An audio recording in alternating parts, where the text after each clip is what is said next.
Graça e paz, igreja. Muito boa noite para você, meu irmão, minha irmã. Muito boa noite para você também que está nos assistindo a partir de agora. Seja onde você estiver, na sua casa, no trabalho, usando o dispositivo móvel, ou a TV, o computador, seja muito bem-vindo. Eu quero desejar e eu quero que você crie uma expectativa no seu coração que Deus tem algo para falar para você essa noite. Fique atento, nesses próximos minutos, porque eu tenho certeza que você vai sair diferente do momento que você está entrando, a partir de agora, nesse momento. Porque Deus tem algo para tocar no seu coração, na sua casa e para a sua vida. Amém? Eu quero começar orando e pedindo que Deus esteja junto conosco. Então, curve suas cabeças, me acompanhe na oração, em nome de Jesus. Senhor, meu Deus e Pai, eu quero nesse momento pedir que a Tua presença esteja, meu Pai, nesse lugar onde nós estamos, nesse lugar onde as pessoas estão assistindo essa ministração, meu Pai, que o Senhor possa ir de encontro a essas pessoas e que o Senhor possa libertá-las, meu Pai, de qualquer coisa que faça elas não terem atenção, elas não prestarem, não darem a devida atenção a essa palavra nesse momento, meu Pai. Que o Espírito Santo tenha liberdade de tocar as vidas dessas pessoas e que também tenha a liberdade de estar ao lado, de estar junto, de estar presente nas casas, seja no trabalho, onde elas estiverem, meu Pai. Nós declaramos e consagramos esse momento a Ti, em nome de Jesus. Amém? Meus irmãos, minhas irmãs, vocês também, eu quero começar a ministração dessa noite com uma reflexão, uma palavra que me veio dias atrás e eu gostaria de trazer para vocês aquilo que Deus colocou no meu coração. Eu gostaria muito que você prestasse bastante atenção, não se dispersasse, para não perder aquilo que realmente Deus quer trazer para você. Amém? E vamos ler o primeiro texto, eu vou reproduzir aqui, o primeiro texto que está lá em Juízes 1, capítulo 1, versículo 7, diz o seguinte: De madrugada, Jerubaal, isso é, Gideão, e todo o seu exército acampou junto à fonte de Arode. O acampamento de Midian estava ao norte deles, no vale, perto do monte Moré. E o Senhor disse a Gideão: Você tem gente demais para entregar Midian nas suas mãos, a fim de que Israel não se orgulhe contra mim, dizendo que a sua própria força o libertou. Anuncie, pois, ao povo de todo aquele que estiver tremendo de medo, poderá ir embora do monte Gileade. Então, 22.000 homens partiram e ficaram apenas 10.000. Mas o Senhor tornou a dizer a Gideão: Ainda há gente demais. Desça com eles à beira d'água, e eu separarei os que ficarão com você. Se eu disser, este irá com você, ele irá. Mas se eu disser, este não irá com você, ele não irá.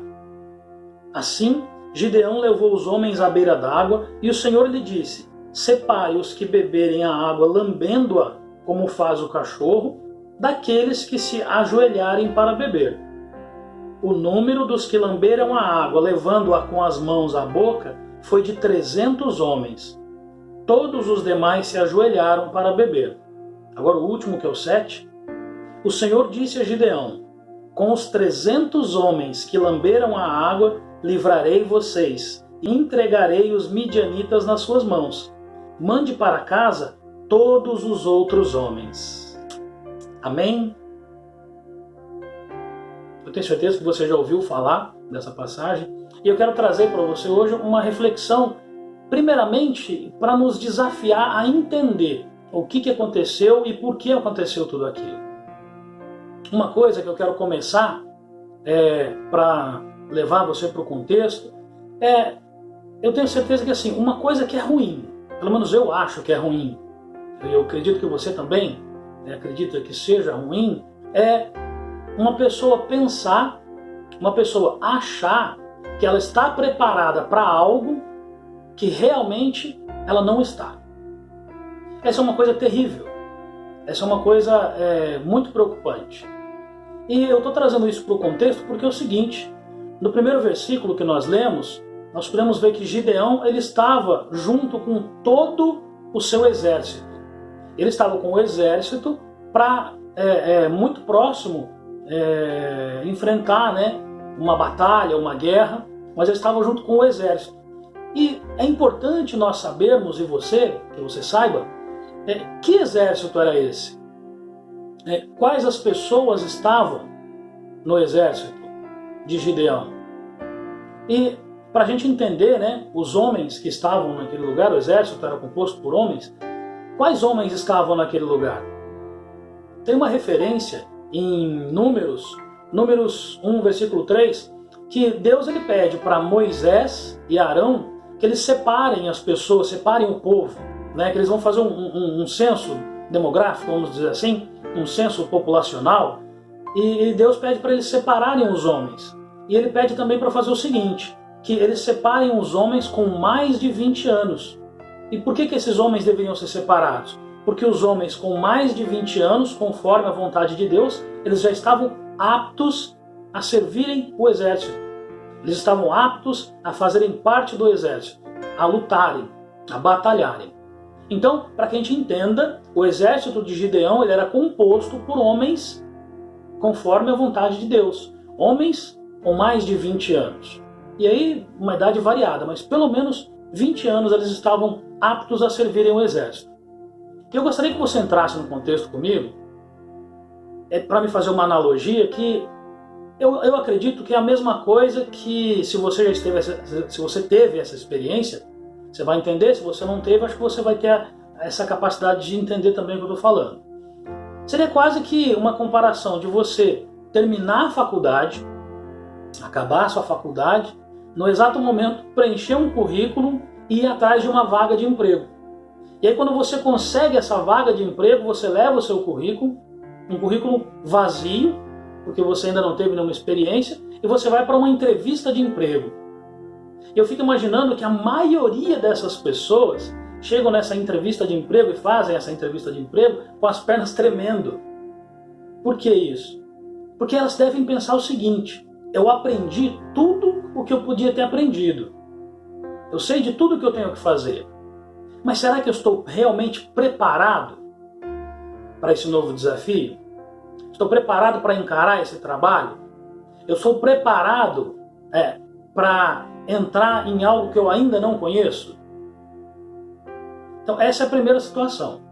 E ainda nessa analogia eu queria que você continuasse comigo, porque existe também uma outra situação na qual eu vou falar também do trabalho. Existem pessoas que vão procurar um trabalho e levam um currículo extenso, um currículo cheio de experiências, né, cheio de vivência naquilo que elas estão propondo a fazer, e elas vão e levam esse currículo para uma empresa e vão participar da mesma entrevista de emprego, e eu tenho certeza que muitas dessas pessoas ainda assim vão tremer suas pernas, vão tremer na base e vão pensar: será que eu também estou preparado para encarar esse desafio? O que eu estou querendo dizer para você, meu irmão, minha irmã, para você que está me assistindo agora, é que as pessoas precisam estar pensativas naquilo que elas vão enfrentar. A pior coisa que tem, igual eu falei no início, é você imaginar que você está preparado sem estar preparado. Aquele exército na qual nós falamos tinha um número enorme de pessoas que iam para uma batalha e vários pensamentos estavam ali. Deus, o que ele fez? Qual foi a estratégia de Deus para saber quem estava apto ou quem não estava? Porque se a gente parar para pensar, você e eu, a tarefa de selecionar, a tarefa de escolher alguém para fazer alguma coisa, não é uma tarefa fácil. É uma tarefa difícil. E Deus ele usou de toda a sabedoria que ele tem para fazer essa peneira, para passar essa peneira, para fazer essa escolha. Amém? E eu quero que você me acompanhe a partir do versículo 2, como que Deus fez isso. A partir do versículo 2, vamos lá? Juízes 7, 2, diz o seguinte: E o Senhor disse a Gideão: Você tem gente demais para eu entregar Midian nas suas mãos, a fim de que Israel não se orgulhe contra mim, dizendo que a sua própria força o libertou. Amém? A primeira escolha, a primeira peneira, vamos dizer assim, que Deus faz, e que nós precisamos entender isso, é que a batalha que estava prestes a ser travada era para mostrar para Israel, para o povo de Israel, que aquela batalha ela seria vencida, mas ela seria vencida para mostrar o quão grande Deus é, o quão poderoso Deus é, o quão capaz Deus é de fazer todas as coisas. E a primeira preocupação que Deus tem nesse segundo versículo que nós lemos é que muitas das pessoas que estavam ali para batalhar, muito daquele exército que foi separado para a guerra, que estava prestes a acontecer, a maioria daquelas pessoas estava pensando em ir para o confronto, mas ir pensando na própria glória, pensando em enaltecer o seu próprio nome, a sua própria pessoa, a própria vaidade. Tanto é que Deus ele é claro em afirmar que existiam muitas pessoas, e se fossem todas aquelas pessoas, o povo de Israel não ia acreditar que a batalha foi vencida pela vontade de Deus, mas talvez pela força do homem. Imaginem só, uma multidão voltando, regressando dessa batalha, eram muitos homens, milhares de homens, e aqueles homens batendo no peito, contando vantagem, na verdade, né? Para chegar e falar: nós vencemos, a vitória é nossa, nós que ganhamos. Aí você olha para um e ele fala: eu matei 10, eu matei 100, eu matei 1000 homens porque eu consegui, eu sou bom, eu sou o cara. Não era isso que Deus queria. Essa não era a vontade de Deus, porque esse nosso Deus não seria conhecido como Deus Todo-Poderoso.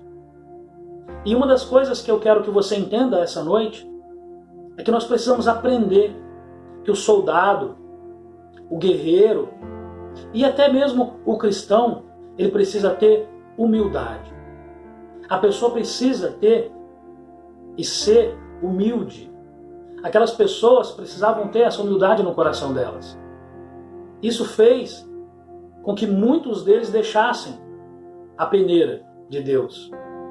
A humildade é algo que nós precisamos ter no nosso dia a dia, no nosso caminhar como cristãos, no nosso caminhar como servos, como servas de Deus. A humildade é importantíssima na vida de um cristão. Tanto é que, se nós vermos uma outra passagem, o próprio Davi, rei de Israel, mesmo ele já tendo sido ungido como rei de Israel, ele servia Saul. Ele tinha a humildade de servir Saul, mesmo já sabendo que ele era rei ungido por Deus para governar Israel. Mas ele sabia que o tempo determinado para o reinado dele começar era o tempo de Deus e não o tempo dele. Ele foi humilde o suficiente e paciente para esperar o momento em que Deus falasse: é agora, Davi. A partir de agora você vai reinar. E se ele não tivesse a sua humildade? E se ele não acatasse a vontade primeiramente de Deus? Se ele fosse arrogante? Então a primeira coisa que nós precisamos lembrar nesse versículo 2, que boa parte das pessoas que iriam para aquele lugar, para aquela batalha, iriam para a própria glória. Deus sabia disso.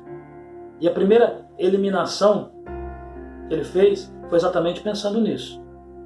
Seguindo para o terceiro versículo, eu gostaria que você me acompanhasse. Anuncie, pois, ao povo que todo aquele que estiver tremendo de medo poderá ir embora do monte Gileade. Então 22.000 homens partiram e ficaram apenas 10.000. Oh, glórias a Deus! Meu irmão, antes da gente passar para essa reflexão, eu queria só reforçar. Tudo que nós fizermos, eu falei sobre a glória própria, a glória individual. Tudo que nós fizermos seja feita para a honra e glória do nome do Senhor. Se você, como eu, quer ser adestrado para as batalhas, Faça a vontade de Deus. Não permita fazer a sua vontade. Aliás, não permita usar o nome de Deus para fazer algo que vai somente beneficiar você. Não use o nome de Deus como trampolim para fazer algo próprio. E pior ainda, não use o nome de Deus em vão.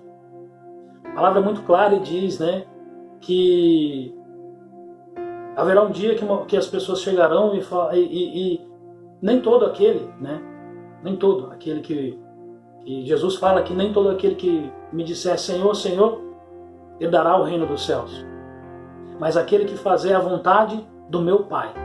Então façamos a vontade do Pai. Sejamos humildes para fazer a vontade dele. Amém? Então, continuando. Aqueles homens que foram separados porque queriam a glória para eles mesmos e foram separados porque eram pessoas que tinham medo, tinham pavor, tinham algo que não estava alinhado com os planos de Deus. Deus não se agrada, Deus não quer, Deus não procura homens e mulheres, servos e servas que tenham medo. Ele procura homens, mulheres, servos e servas que sejam tementes, mas tementes a Ele. Amém? Então que nós tenhamos também essa outra lição que nós aprendemos, que tudo que nós fizermos, nós temos que fazer temendo a Deus, respeitando o Senhor, sem usar o nome dele em vão, para que nós não sejamos separados, não para a vitória, mas para nós perdermos as batalhas. Amém? Seguindo aqui, vamos no próximo versículo 4 e 5. Diz o seguinte: Mas o Senhor tornou a dizer a Gideão: Ainda há gente demais, desça com eles à beira d'água, e eu separarei os que ficarão com você. Se eu disser este irá com você, ele irá. Mas se eu disser este não irá com você, ele não irá. Assim, Gideão levou os homens à beira d'água, e o Senhor lhe disse: Separe os que beberem a água, lambendo-a como faz o cachorro, daqueles que se ajoelharem para beber. Até aqui. Esses dois versículos nos mostram que o que fez toda a diferença, depois desses 22 mil já saírem, já não fazerem mais parte do exército que iria travar a batalha, a próxima seleção, se é que nós podemos dizer assim, o que fez toda a diferença foi a posição que essas pessoas tomaram.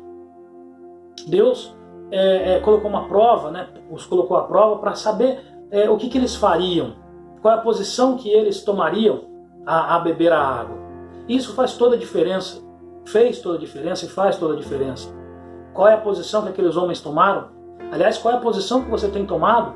Você e eu, nós temos tomado em relação a algumas situações. Aqueles homens, nós já ouvimos dizer na palavra, nosso pastor inclusive nos levou uma palavra tremenda a respeito disso, mas os homens que levaram a água à boca, que lamberam a água com as mãos e levaram à boca, eles foram separados porque eles entenderam, como nós também temos que entender, que todas as pessoas têm necessidades. Aqueles homens, eles tinham uma necessidade, provavelmente eles estariam com muita sede, eles foram saciar a sede deles naquele riacho, naquele rio. E eu quero lembrar que nós também temos necessidade, mas iguais àqueles homens que foram separados, eles foram atrás de sanar, de resolver, atrás de buscar a solução para a necessidade deles, mas com uma coisa muito importante, que é buscar a solução da sua necessidade, da minha necessidade, sem se desviar do foco, sem se desviar do alvo, sem sair do verdadeiro objetivo. Isso é tremendo, porque nós podemos perceber que os homens que foram separados foram homens que fizeram dessa maneira. Eles foram atender a necessidade deles sem se desviarem, sem, a grosso modo, já que a gente pode dizer assim, sem baixar a guarda, sem permitir que outras coisas acontecessem com eles, porque eles estavam firmes no alvo, firmes, focados no objetivo que eles tinham. E eu e você precisamos ter isso muito claro. Nós não podemos deixar nos dispersar pelas nossas necessidades diárias, pelas nossas necessidades semanais, mensais, quaisquer que sejam a frequência das nossas necessidades, nós não podemos fazer que as nossas necessidades ocupem um espaço maior do que o verdadeiro alvo, o foco, o objetivo, que é servir a Deus, que é fazer a vontade de Deus, que é estar sendo adestrado e preparado para as batalhas. Aqueles que foram separados é porque eles entenderam isso. E aliás, essa foi a segunda peneira, eles foram separados por conta disso, porque eles não deixaram isso chegar até o coração deles. O treinamento que eles tiveram, eles puseram em prática, mas a atitude deles fez toda a diferença. Amém? Partindo já para os versículos finais, se você me acompanhar. Versículos 6 e 7. O número dos que lamberam a água, levando-a com as mãos à boca, foi de 300 homens. Todos os demais se ajoelharam para beber. O Senhor disse a Gideão: com os 300 homens que lamberam a água, livrarei vocês e entregarei os midianitas nas suas mãos. Mande para casa todos os outros embora. Oh, glórias a Deus! Irmãos, já partindo para o encerramento, eu quero compartilhar com você. O resultado nós vimos na palavra, nós vimos nesse texto, mas é muito importante que nós saibamos, que nós tenhamos no nosso coração o porquê que esses 300 foram separados. O porquê que aconteceu, esse processo de seleção, esse processo de aprovação de Deus, que eu e você tenhamos isso no nosso coração, que seja muito claro isso que nós temos todos os dias. Porque eu queria que você voltasse comigo no exército. E eu acredito, por exemplo, nós estamos falando de um exército, aquele do início, milhares de homens preparados, milhares de homens que estavam vestidos como soldados, vestidos com couraça, vestidos com capacete, com luvas, botas. O traje que eles levavam era um traje que era preparado para a batalha. Era um traje que era preparado para as guerras. Eu tenho certeza disso, porque eles eram soldados de um exército. Eu também tenho certeza que esses homens, eu acredito que esses homens desse exército grande e numeroso, também estavam armados, com suas espadas, com suas lanças, arcos e flechas, independente do que eles usavam como armas naquela época. Mas esses homens que estavam armados, estavam vestidos, estavam trajados, prontos para irem para a batalha, a maioria, a grande maioria deles não foi. A grande maioria voltou atrás. A grande maioria foi reprovado por Deus. E a reprovação de Deus em relação a esses homens, se nós voltarmos a todos os versículos que nós lemos, é única e exclusivamente levando em conta, levando em consideração que Deus olhou a atitude das pessoas, a atitude desses homens, a atitude desses soldados. Deus não olhou a vestimenta deles, Deus não olhou o traje, Deus não olhou a espada. E na verdade, o que eu quero dizer para você é que Deus não está olhando o currículo, Deus não está olhando o seu currículo, Deus não se importa com o seu currículo, como também não se importava com as vestes daquelas pessoas. Não adianta em nada, meu irmão, minha irmã, nós estarmos vestidos como crentes, falando como crentes, armados com a nossa arma, que é a Bíblia, debaixo do braço, se nós não tivermos a atitude de um crente, se nós não tivermos a atitude de um cristão, se nós não tivermos a atitude de um servo e de uma serva de Deus, que tem a vontade e o desejo de falar: Senhor, me adestra para a batalha, me mostra o que eu tenho que fazer através da minha atitude. Deus, ele não leva em conta o seu currículo, como eu falei. E você sabe por que Deus colocava as pessoas a partir dos 20 anos como exército? Independente do que ele tinha feito, independente do que ele sabia, porque a partir dali ele queria escrever, ele queria ensinar uma nova história para aquelas pessoas, como Ele quer escrever e ensinar uma nova história para a sua vida. Ele quer que você seja adestrado para a batalha de uma maneira diferente do que você tem enfrentado suas batalhas até hoje. Talvez você tenha perdido muitas delas porque você tem dado mais importância ao seu currículo, mais importância às suas vestes, mais importância às suas armas. E Deus tem te entregado vestes novas. Deus tem te entregue armas novas para que você saiba usá-las no momento que Deus entregou para você e no momento que você é humilde o suficiente para falar: Senhor, eu estou aqui em Tuas mãos, usa-me da maneira que o Senhor quer, meu Pai. A partir desse momento, meu irmão, minha irmã, você vai perceber que você vai continuar enfrentando batalhas, como eu enfrento, enfrentarei, você enfrenta e enfrentará. Mas o resultado dessas batalhas, a tendência desses resultados é que sejam batalhas com resultados diferentes.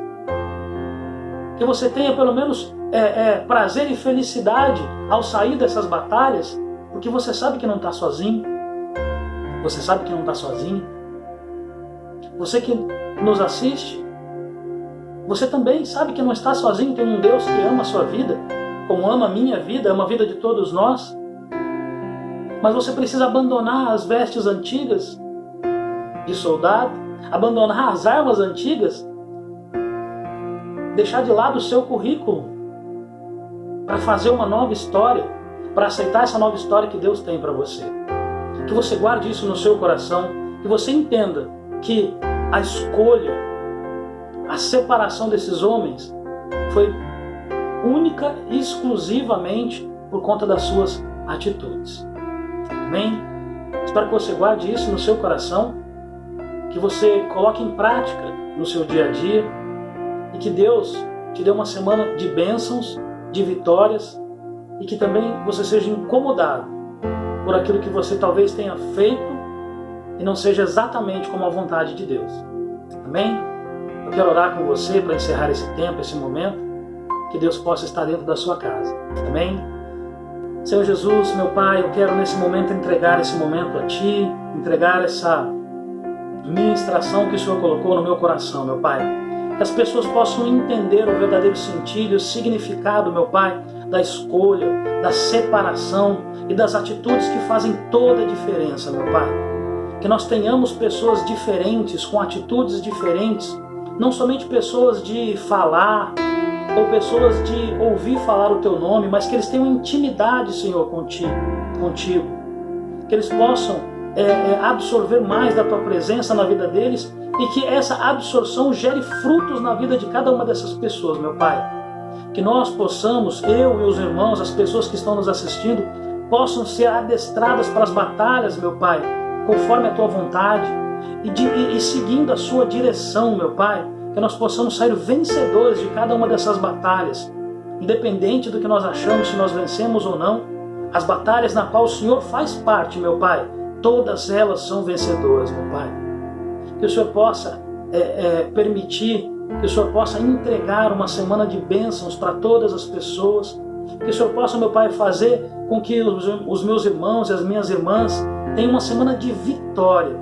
Tem uma semana, meu Pai, realmente de quebra de tudo aquilo que tem enganado, de tudo aquilo que tem tirado a paz, de toda tristeza, de toda dor, meu Pai. Porque essas pessoas são pessoas que foram peneiradas, foram escolhidas, foram separadas pelo Senhor. Eu declaro, meu Pai, em nome de Jesus, que as pessoas que estão me ouvindo agora, se elas ainda não foram separadas, elas serão separadas por Ti.